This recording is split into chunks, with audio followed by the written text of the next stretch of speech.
Let me talk about the general atmosphere of investment in Cameroon. For you to invest in Cameroon, actually, you have to be corrupt, very corrupt.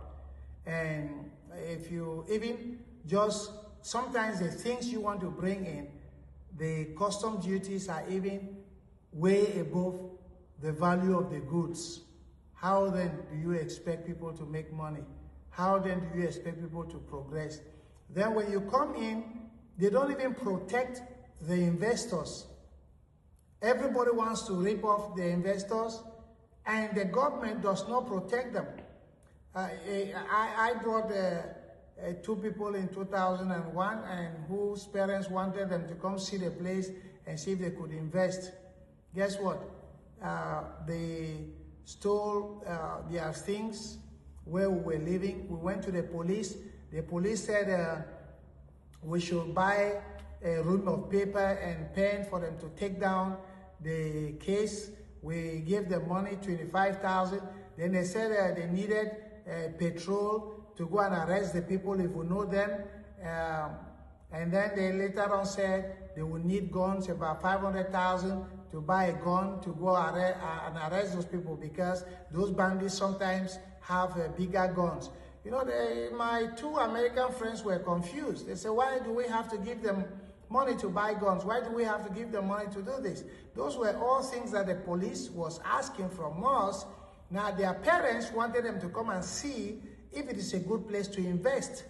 You see, and then lots of complications. So we went without achieving that goal. Now, a second time, you know, I bought a piece of land, I think it was about 16 hectares, and I wanted to build a multipurpose center. After when I had left, I asked my lawyer to stay back and get pegs on the land, and the children of the owner came and said their father sold the land without consulting them.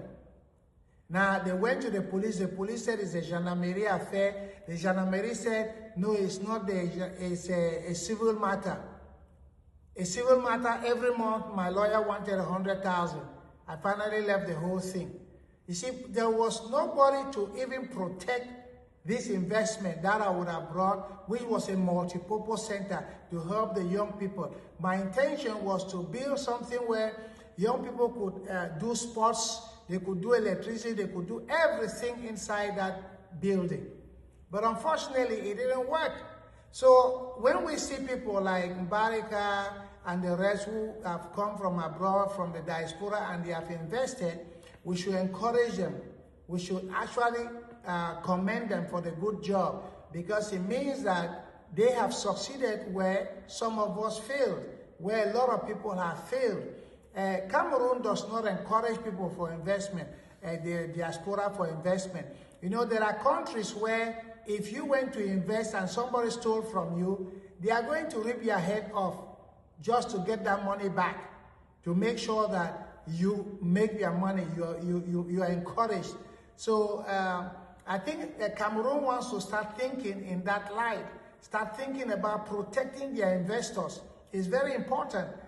You cannot make people come with money and then they lose the money and nothing is done. The country is not going to be developed like that.